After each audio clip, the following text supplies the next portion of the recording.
Hey everybody, it's Chrissy. Welcome back to my channel. As you know, I have another banger for you in my opinion.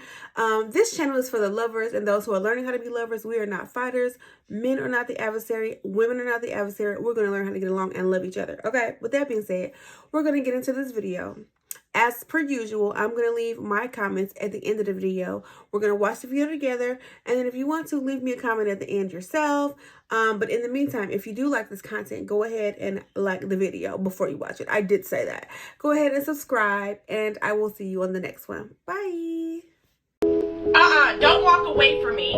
I'm going to say what I want to say because you already got a chance to say what you wanted to say. Okay? You don't ever do anything right. Cool. Is that all you have to say? Okay. Yeah.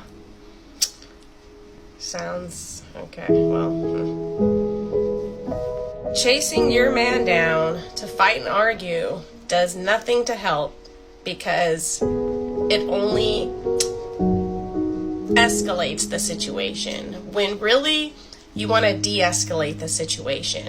Calm down, go your separate ways, and then come back and talk after you think about it. Because 9 times out of 10, what you were arguing about before really is completely unimportant. I've never seen a man as mad as when his woman does that to him. Like cheating?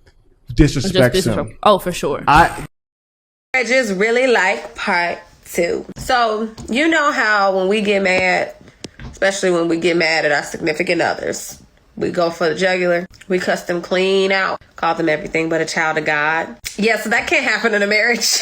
And there are days I want to go there. And it's so hard. It's so hard. But sometimes I just like walk away because I can't. Because Buddy can really push my buttons. He could really take me there. But it's so important not to emasculate your man. You are supposed to be a place of peace for your husband. He gets beat up in the world by any and everything. If he black, he'll walk in Target. So because they deal with so many stressors on a day-to-day basis, you go and clean in on him because of something minor is not a good idea. You got to learn how to pick your battles. What's important and what's not important. Even if it annoys you, it may still not be worth it to address. It may just be something that you just gonna have to deal with. So yeah, uplift your man. I know it's hard, but do it. My mama had a mouth on her. My mother was, man, I grew up around a woman who, we didn't go to church. I didn't have a church-going mama. Okay. Right? I mean, my mother was not that one. She was a young mama. She was a teenage mama.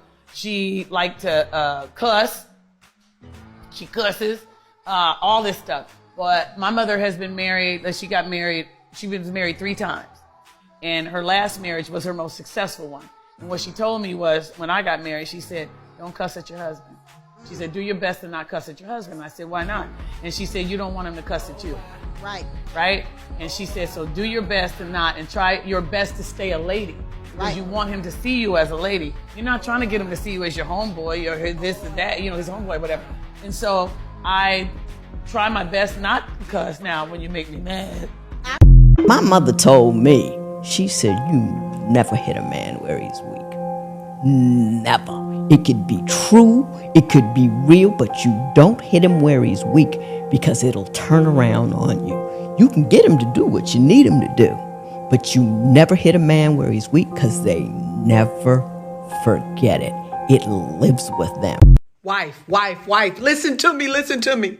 I know that sometimes your husband is going to fail you, upset you, do something that is ridiculous sometimes, right? You have a right to be mad. You have a right to be angry. But what you don't have a right to do is disrespect him. Understand this, that this mouth of yours is either building your husband or you're destroying him. The question is what are you going to do in the midst of troubles? Remember, you said through good times and bad times, through sickness and in health, to death do us part. You're going to honor and respect him. You have a responsibility to respect him at all times, even when he fails you. God bless.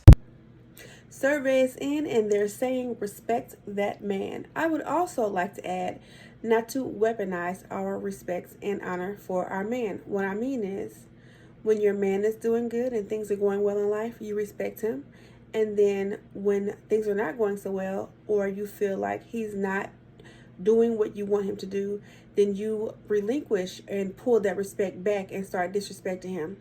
That is not the way that love is supposed to work. Love is not supposed to be transactional. It's not supposed to be one-sided, and it's not supposed to like be convenient for you but inconvenient for the other person. Love and respect are supposed to be full-time jobs, full-time, like things that you do nonstop, and you're not doing it because you want something from somebody. You do it because they have earned your trust. They have earned your respect. They make you feel safe. They let you know that they're competent in the areas that I guess, they needed to show you in order for you to settle down with them. So if you ever feel like you need to pull back your love or pull back your respect because they are not performing the way that you need, do you think that that's going to make them perform higher or achieve more in your eyes? No. They might do the same. Like if they're a lesser man, they might do the same. If they're a man with feelings, they're gonna try to investigate and see what's wrong. Like if they're actually tuned into you. But I also say, like, treat people how you want to be treated. So if you wouldn't want a man to pull back his love or slow down on a texting or giving you all he's got because he really cherishes you, for the sake of you messing up or because you're not as aware as you need to be or yada yada, or you're failing, then don't treat him like that. Love is supposed to be long term, and it's supposed to be reciprocal but not transactional. You know what I'm saying? Like it's supposed to be building and adding more and more versus slowly pulling away and like reducing, if you know what I'm saying. So they said to respect that man. So if you feel like you have a hard time respecting your man or you want to challenge him on everything, again, pull back. Don't pull back the respect. You need to get to the bottom of why you feel like you cannot give the man that you love, that you picked, that you settled down with or saddled up with. Figure out why you can't respect him. What is he doing that makes you feel like you can't respect him? And then talk to somebody about it. And I'm not saying talk to your friends about it. Like, who wants to admit this to their friends that they might not be doing so good in their relationships? But go talk to a professional who can help you and give you the tools that you need. Also, challenge yourself. If you feel like you like to go toe-to-toe, you like to compete with your man, which is very masculine, challenge yourself to do just the opposite and see how far you get. Practice being good to your man, being kind, being gentle, also being generous, being loving nonstop. It is a lot of work for people who are touch starved, for people who have not had traditionally long relationships, but it can be done. Okay? So with that being said, I'll talk to you later. Thank you for watching. Make sure that you subscribe to my channel, like this video, and hit the bell for notifications so that you can, have the skinny on when I'm putting the next video down so you can pick it up. I'll talk to you later. Bye.